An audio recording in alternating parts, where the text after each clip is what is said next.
लाल परी। परियों की नगरी में लाल परी रहती थी। कुछ दिनों बाद महल में एक जश्न मनाने के लिए सब तैयार हो गई। तभी किसी बात पर रानी परी ने लाल परी को महल से बाहर निकल जाने का आदेश दे दिया। इस बात से उदास होकर लाल परी महल से उड़कर धरती पर एक बाग में छिप गई। उस बाग में बहुत सारे बच्चे खेल रहे थे। लाल परी छिपकर उन बच्चों का खेल देखने लगी और उन बच्चों को हंसता खेलता देखकर वह अपना भी दुख भी भूल गई। तभी बाग में खेल रही सोनी नाम की एक लड़की की नज़र लाल परी के सुनहरे लाल पंखों पर पड़ी। सोनी को लगा कि शायद यह कोई फल है और वह उसे लेने के लिए उसके पास चली गई। सोनी ने वहाँ पर लाल परी को देखा तो वह चौंक गई और खुशी के मारे चिल्लाने लगी। सोनी की चीख सुनकर बाग में खेल रहे सभी बच्चे भी उसके पास आ गए। सुंदर लाल परी ने लाल रंग के कपड़े पहने हुए थे, उसके पंख भी लाल थे और उसने चमकता हुआ लाल रंग का सिर पर ताज भी पहना हुआ था। सब बच्चों को देखकर लाल परी ने सबको अपना परिचय दिया। यह सुनते ही सारे बच्चे खुश हो गए और उछल कूद करने लगे। बच्चों ने दादी से कहानी में सुना था कि लाल परी सारी मनोकामनाएं पूरी करती है। इसी वजह से सारे बच्चे लाल परी को देखकर और खुश हो गए और अपनी इच्छाएं बताने लगे। तभी चिंटू की इच्छा सुनने के बाद लाल परी ने अपनी छड़ी घुमाई और चिंटू हवा की सैर करके वापस ज़मीन पर आ गया। फिर लाल परी ने अपनी छड़ी घुमाई और एक रसीला ताज़ा आम सोनी के हाथों में आ गया। इसके बाद लाल परी ने फिर से अपनी छड़ी घुमाई और बाग के सभी फूल रोशनी से जगमगाने लगे। लाल परी के जादू को देखकर सभी बच्चे बहुत खुश थे और लाल परी भी महल में चल रहे उत्सव और महल में न रहने का दुख भूल गई थी।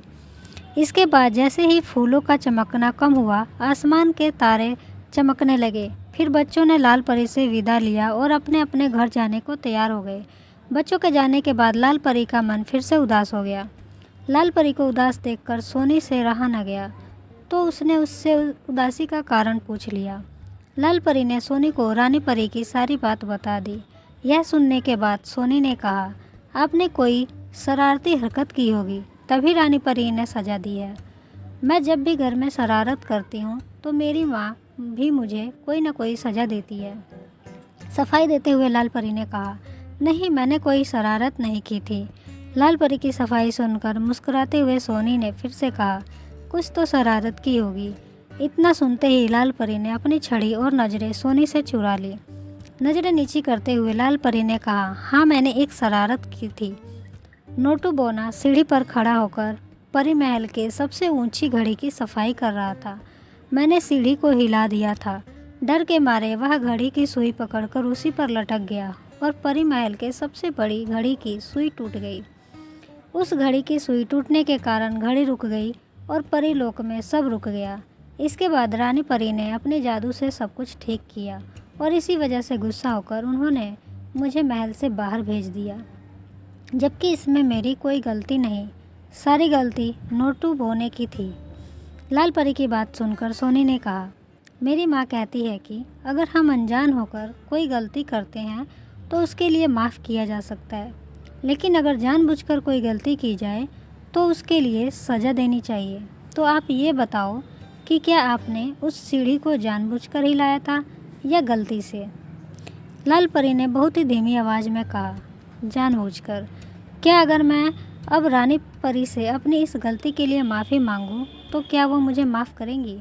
सोनी ने कहा, हाँ बिल्कुल, मेरी माँ ने यह भी बताया है कि अगर कोई कार्य सच्चे मन से किया जाए तो वह ज़रूर सफल होता है।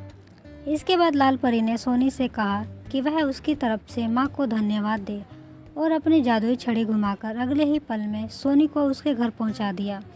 सोनी की माँ के विचारों को सुनने के बाद लाल परी ने अपने मन में ठान लिया कि अब वह परी लोक की सबसे अच्छी परी बनेगी।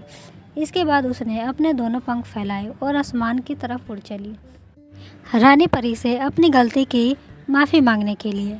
फिर परीलोक पहुंचकर उसने सच्चे मन से अपनी गलती मानकर रानी परी से माफ़ी मांगी और उन्होंने भी उसे माफ़ कर दिया। कहानी से सीख, बेवजह किसी को परेशान नहीं करना चाहिए और अगर अपने किसी गलती के लिए माफ़ी मांगना चाहते हैं तो उसके लिए सच्चे मन से माफ़ी मांग लेनी चाहिए। सच्चे मन से किया गया काम हमेशा अच्छा होता है।